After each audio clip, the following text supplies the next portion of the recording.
Hi everyone. चलिए, तो आप लोग का आज जो वीडियो लेक्चर लेकर के आए हैं वैदिक सभ्यता के लेकर के आए हैं। ठीक है, तो उम्मीद है आप लोग को वीडियो पसंद आएगा। अगर वीडियो पसंद आएगा तो वीडियो को बिल्कुल शुरू से देख लेंगे एंड तक, क्योंकि आज के बाद मैं इतना 100% कह सकता हूँ कि वैदिक सभ्यता से फिर आपका क्वेश्चन नहीं छूटना है। जितने छोटी छोटी चीज़ें होगा उसको हम आज क्लियर करने वाले हैं। तो आज के कॉन्सेप्ट बिल्कुल जरूर देखेंगे। ठीक है, वैदिक सभ्यता में क्या क्या हुआ था, क्या नहीं आया था, सारी चीज़ों को आज हम डिस्कस करने वाले हैं। तो अगर चैनल पे पहली बार आए हैं तो चैनल को सब्सक्राइब कर लीजिएगा और वीडियो को शेयर कर दीजिएगा। ठीक है, वीडियो को एंड तक जरूर देख लीजिएगा। चलिए, तो वैदिक सभ्यता में जानेंगे कि वैदिक सभ्यता का स्थापना सर्वप्रथम कब हुआ था। तो वैदिक सभ्यता जो है सिंधु घाटी की बाद की सभ्यता है। वैदिक सभ्यता का क्या माना जाता है? सिंधु घाटी के बाद सभ्यता कौन आई थी? तो सिंधु घाटी के बाद जो सभ्यता आई हो वो है वैदिक सभ्यता का। तो पहला क्वेश्चन आपका क्लियर होगा कि सिंधु घाटी सभ्यता के बाद आई थी वैदिक सभ्यता। वैदिक सभ्यता को लाया किसने था? तो वैदिक सभ्यता को जो है वो लाया है, वैदिक सभ्यता को आर्य द्वारा लाई गई है। इसकी स्थापना सर्वप्रथम आर्य के द्वारा की गई थी। वैदिक सभ्यता की स्थापना किसके द्वारा की गई थी? आर्यों के द्वारा। ये आर्य कौन थे? तो ये आर्य जो है मैक्स मूलर के हिसाब से, ये क्वेश्चन आपको पूछता है कि किसके हिसाब से कहा जाता है, तो मैक्स मूलर कह रहा है। मैक्स मूलर के हिसाब से, मैक्स मूलर का कहना था कि ये जो निवासी थे वो मध्य एशिया के निवासी थे। मैक्स मूलर कहते हैं कि ये जो निवासी थे वो मैक्स मूलर मध्य एशिया के निवासी थे। आर्य जो निवासी थे वो कहाँ के? मध्य एशिया के निवासी थे। और सर्वप्रथम आए थे ये पंजाब में, पंजाब और अफगानिस्तान, पंजाब और अफगानिस्तान में आए थे सर्वप्रथम। कब आए थे, कहाँ आए थे? पंजाब और अफगानिस्तान में आए थे। ठीक है, तो अगर क्वेश्चन पूछता है कि ये सर्वप्रथम कब आए थे तो पंजाब याद रखेंगे। दूसरा क्या याद रखेंगे? अफगानिस्तान याद रखेंगे, अफगानिस्तान। ठीक है, चलिए, तो ये सर्वप्रथम आया था पंजाब और अफगानिस्तान में। चलिए, अब दूसरा चीज पूछता है कि वैदिक सभ्यता जो थी इसकी स्थापना तो आर्य समाज ने किया है, ये भी कंफर्म हो गया। ये आए कहाँ से थे? तो मध्य एशिया से थे, मध्य एशिया के निवासी थे। सर्वप्रथम जो आए थे पंजाब और अफगानिस्तान में आए थे। ठीक है, अब वैदिक सभ्यता को जो है इन्होंने दो भाग में बांटा है। वैदिक सभ्यता को इन्होंने क्या किया है? दो भाग में बांटा। ठीक है, अब वैदिक सभ्यता का पहला भाग कौन सा है? देखो, पहला भाग आपका जो बांटा इन्होंने ऋग वैदिक काल। वैदिक सभ्यता को दो भाग में बांटा, ऋग वैदिक काल और दूसरा उत्तर वैदिक काल, जो आपके सामने स्क्रीन पर दिख रहा है। पहला भाग आपका ऋग वैदिक काल, दूसरा आपका उत्तर वैदिक काल। ऋग वैदिक काल आपका जो हो गया 1500 से 1000 ईसा पूर्व, और उत्तर वैदिक काल कब हुआ? 1000 से 600 ईसा पूर्व। ऋग वैदिक काल 1500 से 1000 ईसा पूर्व को ऋग वैदिक काल, उत्तर वैदिक काल 1000 से 600 ईसा पूर्व तक का उत्तर वैदिक काल कहा गया है। ठीक है, तो इस चीज को हम क्लियर करेंगे। ठीक है, चलिए, अब जो क्वेश्चन उठता है कि आर्यों की जो मुख्य भाषा माना गया है, आर्य का मुख्य भाषा क्या था? जो आर्य तो थे, तो आर्य का अगर भाषा की बात आता है तो भाषा में याद रखिएगा आर्य का जो प्रमुख भाषा था, आर्य का जो प्रमुख भाषा था वो क्या था? संस्कृत। आर्य की प्रमुख भाषा क्या थी? संस्कृत भाषा थी। आर्य जो उनके प्रिय भाषा जो कहते हैं क्या थी? संस्कृत थी। आर्य सभ्यता में एक विकसित सभ्यता थी। विकसित सभ्यता क्या थी? ग्रामीण सभ्यता। आर्य की जो विकसित सभ्यता कौन सी विकसित, ये क्वेश्चन आपको पूछे कि आर्य की जो आर्य के द्वारा जो विकसित सभ्यता थी वो कौन सी सभ्यता थी? तो ग्रामीण सभ्यता। क्या हुआ इसका आंसर? ग्रामीण सभ्यता। ठीक है, आर्य द्वारा जो विकसित सभ्यता थी वो क्या थी? ग्रामीण सभ्यता। आर्य की भाषा क्या थी? संस्कृत थे। ये क्वेश्चन कंप्लीट हो गया। आर्य सर्वप्रथम कहाँ आए थे? पंजाब और अफगानिस्तान में। अब आर्य ने आ तो यहाँ गए, अब क्या क्या था उन्होंने प्रशासनिक दृष्टि से, अब अपना शासन चलाएंगे तो एक हिसाब से क्या होता है, प्रशासनिक दृष्टि से उन्होंने क्या किया था, एक 5 भाग में, प्रशासन को 5 भाग में बांटा। प्रशासन को उसने 5 भाग में बांटा। पहला भाग आपका बांटा कुल, पहला भाग था कुल। दूसरा भाग उसने बांटा ग्राम, दूसरा भाग उसका था ग्राम। ठीक है, फिर तीसरा भाग बांटा 20, तीसरा भाग उसका था 20। ठीक है, फिर चौथा भाग जो बांटा उसने, चौथा भाग जो बांटा उसने वो था जन। चौथा भाग जन, और पांचवा भाग जो उसने बांटा था वो था राष्ट्र। पांचवा भाग क्या था उसका? राष्ट्र। तो प्रशासनिक का जो इकाई था उसने 5 भाग में बांट दिया कि सबसे पहले कुल आएगा, उसके बाद ग्राम होगा, उसके बाद विश्व होगा, उसके बाद जन होगा, उसके बाद राष्ट्र होगा। इस तरीके से उसने प्रशासनिक को बांटा। ठीक है, अब उसमें क्या था, कुल आपका क्या था? कुल वो था जैसे एक आप फैमिली होते हैं पूरी, जिसे मान लेते हैं कि हमारी एक पूरी फैमिली है, उसमें हमारे 5 मेंबर है, या 6 मेंबर है, 7 मेंबर है। तो इसमें एक जो आपका जो मुखिया होता है, परिवार का एक गार्जियन होता है ना, एक मुखिया होता है जिसको कहते हैं, उसको क्या कहा गया? उसी को, पूरी फैमिली को ही पूरा को कुल कहा गया। एक पूरी फैमिली आ गई, उसको पूरा को बोला कुल। एक फैमिली, जैसे एक फैमिली मान लेते हैं, 1 मेंबर, 2 मेंबर, 3 मेंबर, 4 मेंबर है। ठीक है, इसका एक मेंबर जो आपका हेड है, मुखिया है, ये आपका जो है हेड है। ठीक है, तो ये पूरी फैमिली को हम क्या बोलते हैं? इस पूरी फैमिली को हम कुल बोलेंगे। इस पूरी फैमिली को क्या बोल रहे हैं? कुल। ठीक है, अब कुल के बाद क्या होता था? ग्राम। एक कुल होगा, फिर एक कुल कुल करके जमा होगा, वो ग्राम बनेगा। ठीक है, फिर ग्राम में क्या होगा? एक मुखिया होगा। तो ग्राम में जो मुखिया होता था उसको हम ग्रामनी कहते थे। आर्य सभ्यता में, वैदिक सभ्यता में क्या कहा गया है? जो गांव के मुखिया होता था उसको क्या कहा गया है? ग्रामीणी कहा गया है। तो इस क्वेश्चन को ध्यान रखेंगे कि, ठीक है, कि ग्राम के मुखिया को क्या कहा गया है? तो ग्रामीणी कहा गया है। साथ में जो 20 के प्रधान होते थे, मतलब 20 के जो हेड कर सकते, 20 के जो प्रधान होते थे, उनको 20पति कहा जाता था। उनको क्या कहा गया? 20पति। ठीक है, उनको कहा जाता था 20पति। तीसरी को ध्यान रखेंगे, जो गांव के थे उनको ग्राम गांव के मुखिया ग्रामीणी, जो 20 के प्रधान थे 20पति, और जो जन के प्रधान थे, जन के जो प्रधान होते थे उनको बोला जाता था राजन। राजन मतलब राजा। ठीक है, उनको बोला जाता था राजन, जन के प्रधान को राजन। उस बाद कई जन मिलकर के जाकर के फिर राष्ट्र बनता था। तो इस तरीके से उन्होंने अपना प्रशासन को सजा कर रखा था कि अगर देखो, नॉर्मल सी बात करते हैं, अगर कोई भी हो, अगर आपको ही कहा दिया जाए कि एक आपको हम 100 बंदे का टीम दे देते हैं, उससे अगर काम करवाना है तो डायरेक्ट आप 100 से तो कनेक्ट नहीं कर सकते हो ना, इतना पॉसिबल नहीं है। तो उसमें उसमें क्या किया था, उसने जैसे बारंबार बांट दिया था, एक टीम बनाया था, 10 को किसका बना दो, ये इसका इतना देखेगा।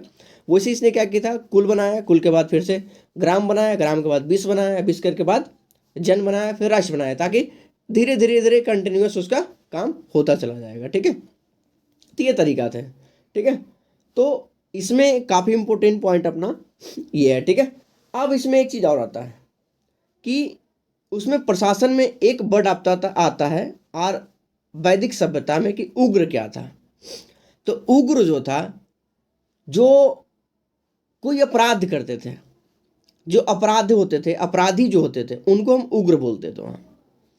उग्र किसको बोलते थे? उग्र अपराधी, जो अपराधी को पकड़ने वाले थे। जैसे कोई अपराधी को पकड़ने वाला जो सैनिक होता है ना, या पुलिस हम बोलते हैं, जो अपराधी को पकड़ के ले जाता था, तो अपराधी को पकड़ने वाले को हम उग्र बोलते थे। एक वर्ड और आपका इसमें यूज होता है, यूज ये होता है कि बाजपति कौन थे? बाजपति, एक वर्ड आता है बाजपति, कि बाजपति कौन थे? तो बाजपति हम बोलते थे जो गोचर भूमि का अधिकारी होता था, मतलब जो गोचर भूमि का जो मेन अधिकारी होता था उसको हम वहाँ बाजपति बोलते थे। ठीक है, उग्र हमारा क्लियर हो गया, बाजपति क्लियर हो गया। साथ में एक चीज और इसमें था, जनता का जो गतिविधि का नियंत्रण करता था। क्योंकि जनता का गतिविधि क्या हो रहा है, जैसे होता है ना कि अगर राजा पहले होता है कि शासन करता तो उसका एक गुप्तचर होता, तो जानकारी जो गांव में या अपने एरिया में क्या चल रहा है नहीं चल रहा है, बहुत सारी चीज़ों के जानने के लिए जो बढ़िया राजा होता था उसको गुप्तचर को छोड़ देता था, या किसी जासूस जिसको बोल सकते हैं, जासूस अभी भी जासूस होता है, तो सब जासूस होता था, उसी को हम गुप्तचर भी बोलते हैं। ठीक है, तो गुप्तचर को जो था उसको हम क्या बोलते थे? पूरब और अस्पस। पूरब और अस्पस, ये क्या थे? 2 गुप्तचर थे। ठीक है, पूरब और अस्पस। पूरब आपका दुर्गपति और अस्पस आपका जनता की गतिविधि को देखने वाला गुप्तचर था। ठीक है, तीस चीज को भी हम ध्यान रखेंगे, बहुत बढ़िया पॉइंट है ये। चलिए, अब था कि तो जैसे सिंहासन पे बैठ गया है, तो सिर्फ राजा ही सब कुछ नहीं कर सकता, उसको सलाह देने के लिए एक सलाहकार होता था, सभा और समिति जिसको बोलते थे। सभा में, सभा जो था वो सबसे श्रेष्ठ संस्था मानी गई, सभा को सबसे श्रेष्ठ माना गया, सभा जो संस्था थी सबको श्रेष्ठ माना गया, ठीक है। सभा समिति का काम ही था कि राजा को सलाह देना है कि कैसे क्या होना चाहिए, मेंटेन कैसे होना चाहिए, सभी चीज़ों के बारे में बताना, अवगत करा करके उसको सलाह देना कि ये सर ये मान्य होगा, ये चीज़ें होगा। तो सभा समिति का ये काम था। सभा जिसमें सबसे श्रेष्ठ माना जाता था, सभा जो था सबसे श्रेष्ठ माना जाता था, जबकि समिति जो था जनता की प्रतिनिधित्व करते थे, जनता के बारे में बताना है, चीज़ें करना, उसका प्रतिनिधित्व करना था, ठीक है। और इसका जो अध्यक्ष होता था, इसका जो अध्यक्ष होता था उसको ईशान कहा जाता था। उसको क्या कहा गया? ईशान। इसके जो अध्यक्ष होते थे उसको क्या कहा गया? ईशान, ठीक है। तो क्वेश्चन में आपका पूछता है कि जो उसके अध्यक्ष थे उसको क्या बोला गया है? बोला गया। चलिए ये पॉइंट क्लियर हो गया। अब जो नेक्स्ट पॉइंट आपका है, नेक्स्ट पॉइंट आपका है, आइए देखते हैं नेक्स्ट पॉइंट। बहुत बढ़िया पॉइंट है जी, ठीक है, इसको हम देख लेंगे।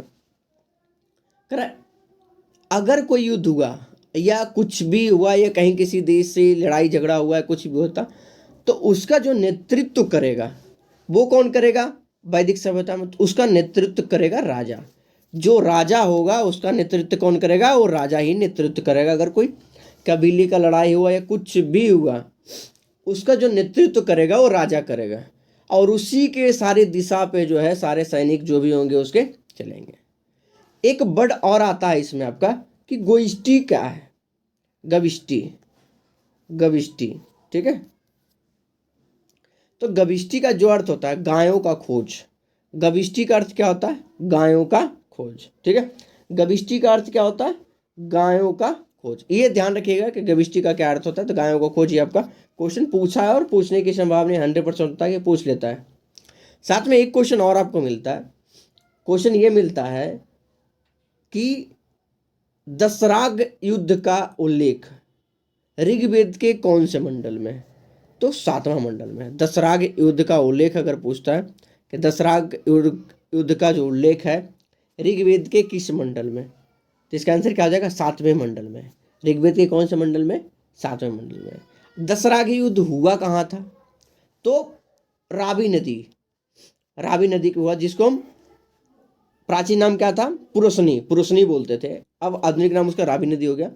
पुरुषनी नदी के तट पे किसके किसके बीच हुआ था? सुदास एवं 10 जनों के बीच। सुदास एवं 10 जनों के बीच हुआ था, ठीक है। सुदास एवं 10 जनों के बीच हुआ था, 10 जनों के मध्य हुआ था, जिसमें सुदास क्या हुआ था? विजयी हुआ था, मतलब सुदास युद्ध को जीत लिया था। इस पॉइंट को भी नोट रखना है कि उसमें सुदास क्या था? विजय हो गया था, ठीक है। चलिए अब एक क्वेश्चन और पूछता है, एक क्वेश्चन और आपका आता है कि ऋग्वेद के किस मंडल में पुरुष सूक्त को 4 वर्णों का उल्लेख मिलता है? पुरुष के 4, तो किस मंडल में? 10वें मंडल में। किस वेद में? 10वें मंडल में। किस मंडल में? 10वें मंडल में ये मिलता है। देखो सिंधु घाटी सभ्यता में व्यापार के हिसाब से बटा हुआ था कि ये जाति ये होगा, ये होगा, ठीक है, ठीक है, व्यापार के हिसाब से बना हुआ था। और यहाँ भी वैदिक सभ्यता में भी व्यापार के हिसाब से बना हुआ था, ठीक है।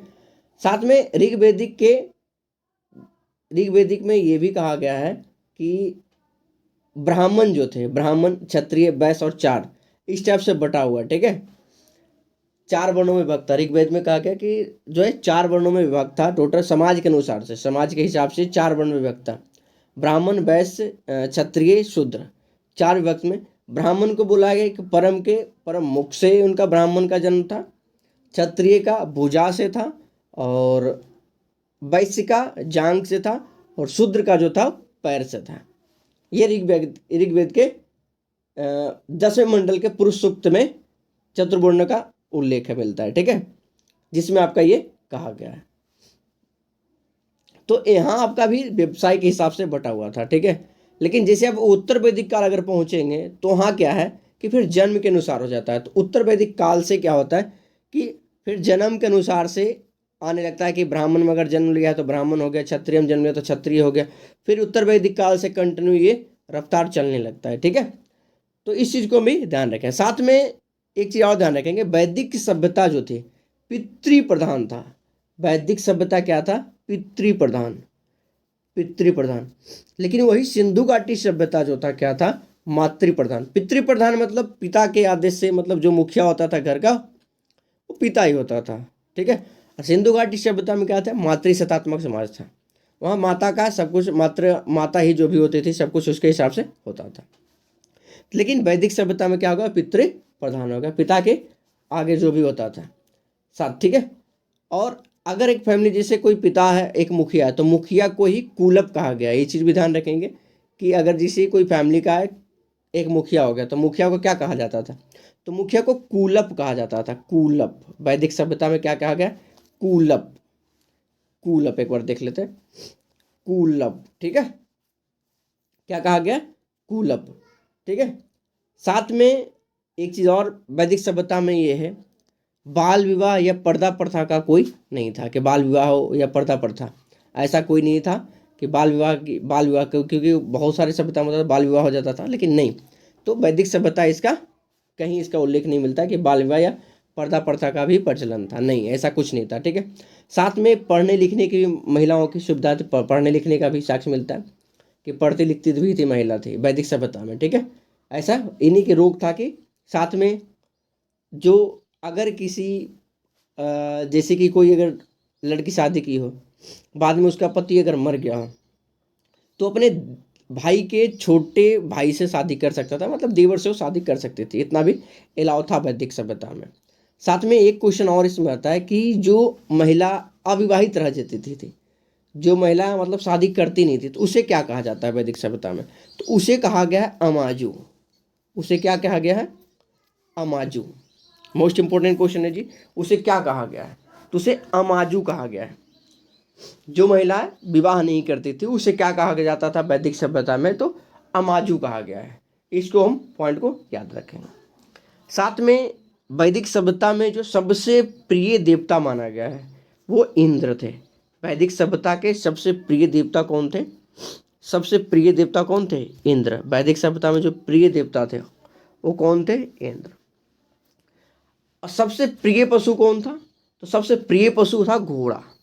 सबसे प्रिय पशु घोड़ा था, ठीक है। सबसे प्रिय पशु कौन था उनका? घोड़ा था। साथ में पेय पदार्थ के लिए, पीने के लिए सोम रस का यूज करते थे। सोम रस का विवरण मिलता है, सोम रस का, ठीक है। पेय पदार्थ के लिए किसका यूज करते थे? सोम रस। सोम रस का भी विवरण मिलता है, सोम रस, ठीक है, पेय पदार्थ के लिए। साथ में गाय को भी पवित्र माना गया है। गाय को यहाँ तक कि ये भी कहा गया अधन्य, जो मारने ना योग्य, ना मारने योग्य है। गाय को मारने या घायल करने पे मृत्यु दंड की सजा दी गई है वैदिक सभ्यता में। अगर गाय को कोई घायल भी करता है या कोई गाय को मारता है तो उसको मृत्यु दंड होगा, उसको मृत्यु दंड मिलेगा। ये भी इसमें वैदिक सभ्यता में इसकी देन है, ठीक है। तीसरी को भी गाय को मतलब काफी पवित्र माना गया है सिंधु घाट सॉरी वैदिक सभ्यता में जी, ठीक है। गाय को काफी पवित्र। साथ में इनका मनोरंजन का साधन क्या था? मनोरंजन का साधन भी आता है कि मनोरंजन का साधन क्या था वैदिक सभ्यता में?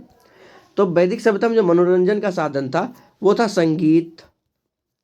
संगीत हो गया, या रथ दौड़ हो गया, या घुड़दौड़ हो गया, या द्रुत क्रीड़ा हो गया। ये सब चीज़ें जो था संगीत का मनोरंजन का प्रमुख साधन था वैदिक सभ्यता में। तो वैदिक सभ्यता में हमारा ये क्लियर हो गया। साथ में उनका काम मतलब क्या करते थे, आर्यों का व्यवसाय क्या था? तो उनका काम जो कहते हैं तो काम था पशुपालन, पशुपालन या कृषि, पशुपालन और कृषि। पशुपालन और कृषि पे ही निर्भर था, ठीक है। पशुपालन और कृषि उनका व्यवसाय। अगर पूछेगा कि व्यवसाय उनका क्या था, तो व्यवसाय क्या था? पशुपालन और कृषि उनका व्यवसाय था। तो इस चीज़ को भी हम ध्यान रखेंगे, ठीक है। साथ में एक बहुत महत्वपूर्ण पॉइंट है वैदिक सभ्यता कि सिंधु घाटी सभ्यता में लोहा का खोज नहीं हुआ था, लेकिन वैदिक सभ्यता में लोहा की खोज हुई थी। लोहा से परिचित थे ये। लोहा को ये बोलते थे श्यामयस। लोहा को क्या बोलते थे? श्याम अयस, ठीक है, श्याम अयस। और साथ में तांबे को बोलते थे ये लोहित अयस। तांबे को क्या बोलते थे? ये लोहित अयस्क, तांबे को लोहित अयस्क, तांबे को लोहित अयस्क, ठीक है, तांबे को बोलते थे ये लोहित अयस्क। तो मतलब इससे ये पता चलता है कि आर्य द्वारा जो खोजी की धातु क्या थी, लोहा थी। मतलब लोहा, ये जानते थे कि लोहा है। तो सबसे जो लोहा का खोज कब हुआ था, वैदिक सभ्यता में। इसको ध्यान रखेंगे कि लोहा, अगर क्वेश्चन पूछा कि वैदिक सभ्यता लोहा की या किस धातु की खोज सर्वप्रथम वैदिक सभ्यता ने की थी, तो लोहा का। लोहा को क्या बोला जाता था, तो श्यामस। तांबे को क्या बोला जाता था, तो लोहित अयस्क। इस चीज को हम ध्यान रखेंगे, ठीक है। साथ में एक पॉइंट और आता है कि वहाँ जो व्यापार करने के लिए दूर जाते थे, जैसे अपने एरिया से दूर गए, बाहर जाते थे, उनको बोला जाता था पनी। उनको क्या बोला जाता था, पनी। जो अपने एरिया से दूर व्यापार करने के लिए जाते थे उनको बोला जाता था पनी। साथ में जो पैसे देकर के सूद लेता था, ये होता है ना सूदखोर, जिसको सूदखोर बोलते हैं, उसे बोला गया है बेक नोट। बेक नोट बोला गया, उसे क्या बोला गया, बेक नोट, या सूदखोर बोला गया, ठीक है। सूदखोर कहा जाता था या बेक नोट कहा जाता था। ये पॉइंट को भी ध्यान रखेंगे। जो ऋण दे करके उस पर ब्याज लेता था उसको बेक नोट बोला जाता था, सूदखोर बोला जाता था। साथ में एक चीज ध्यान रखिएगा, अग्नि पूजा का भी यहाँ विवरण मिलता है। आपका यहाँ क्या है, अग्नि पूजा का भी विवरण आपको यहाँ देखने को मिलता है, ठीक है।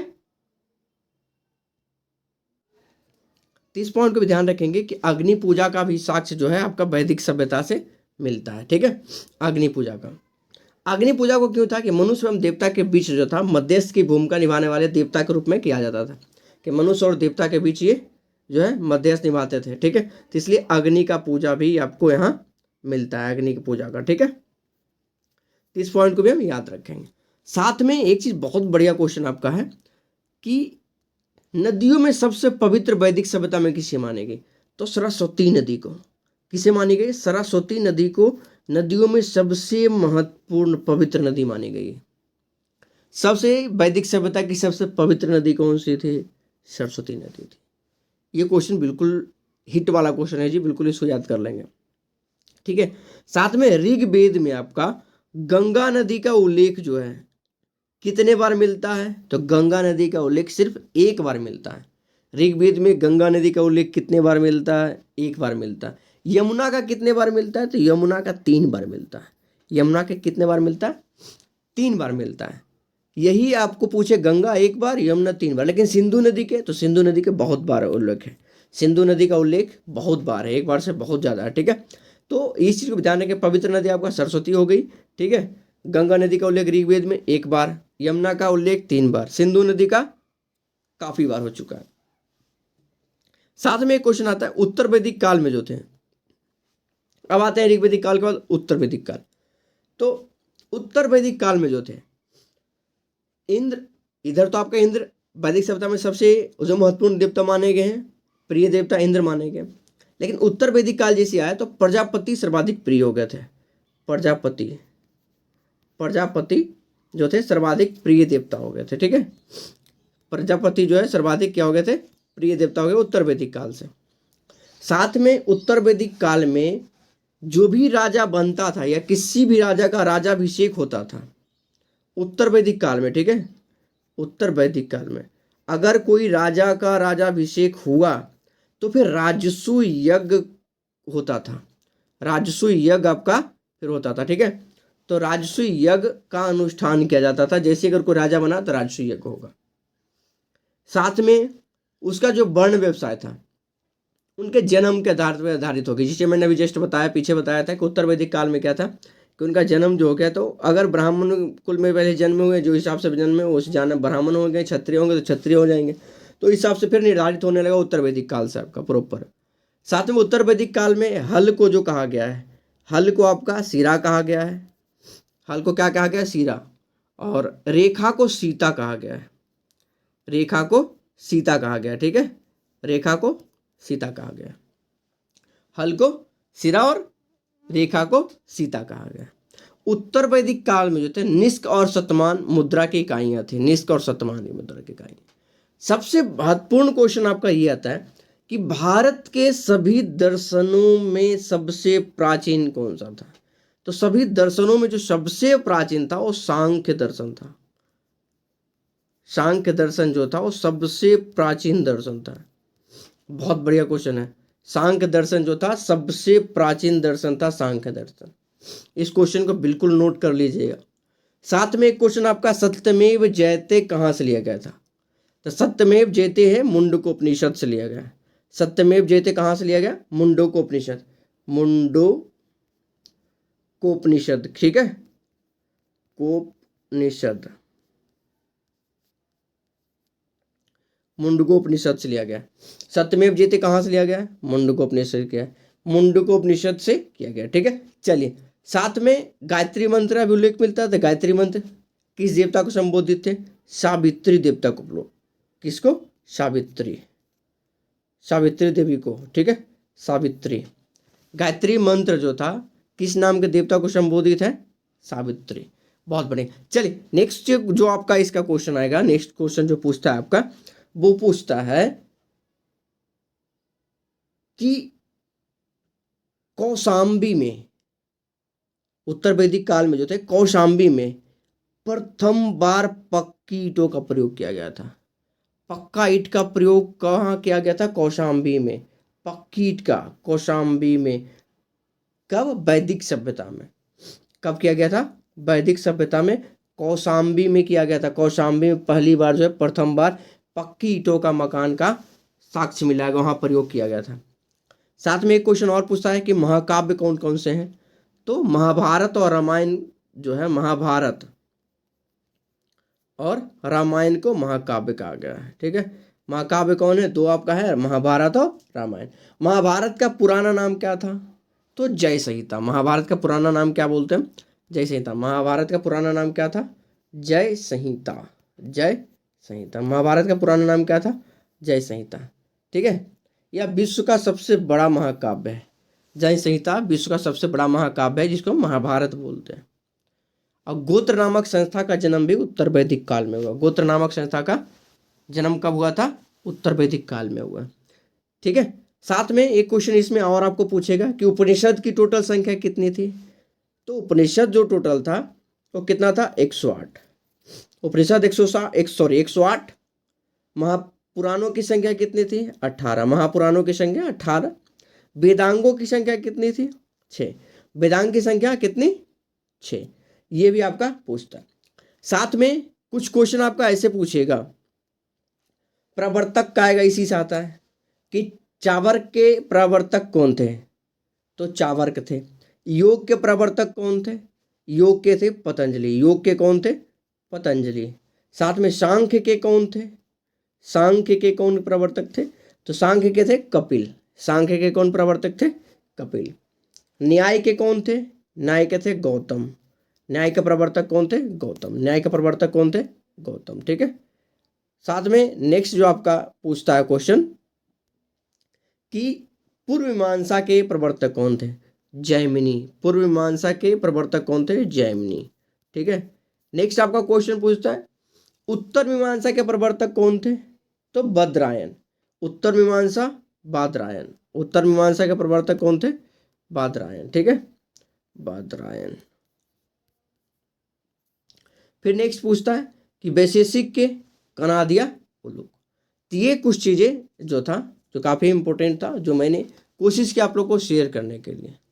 साथ में कुछ प्राचीन नाम जो नदियों के थे उसको भी सुन लेते हैं। ऋग्वेदिक काल की नदियाँ जो थी उसमें क्या क्या प्राचीन थे। कुरुप का प्राचीन नाम का क्या था? आधुनिक नाम कुर्रम था। आधुनिक नाम मतलब अभी वाला नाम क्या है? कुर्रम।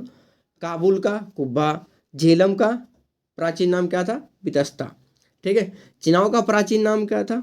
आस्किनी। रावी का प्राचीन नाम क्या था? पुरुषनी। सतलज का क्या था? शतुद्री। और गोमल के क्या नाम था? गोमती। घग्गर का दृष्टि। गंडक का सदानीरा। ब्यास का विपाशा। सतलज का सुतुद्री, ठीक है, सतलज का सुतुद्री। और रावी का पुरुषनी। चिनाव का था अस्किनी। और स्वात का था सुवस्तु। ये कुछ प्राचीन नाम थे जो कि इसको भी आप नोट कर लीजिएगा या तो याद कर लीजिएगा, ठीक है। चलिए, बाकी कुछ देवताओं के संबंधित है जो चीज़ थोड़ा देख लेंगे हम, ठीक है। इंद्र, अग्नि, वरुण, सबका संबंध जो है किस किस से था? धौ, सोम, उषा, अश्विन, पूषण, विषु, मरुत। ये सब कुछ देवता भी थे जो इनके जानकारी मिलती है, ठीक है। तो चलिए, उम्मीद है आज का वीडियो आप लोग को अच्छा लगा होगा। अगर आज का वीडियो अच्छा लगा होगा तो वीडियो को शेयर कर देंगे और ठीक है लाइक कर देंगे। आज के लिए फ़िलहाल थैंक यू, ठीक है, एंड धन्यवाद। जय हिंद जी।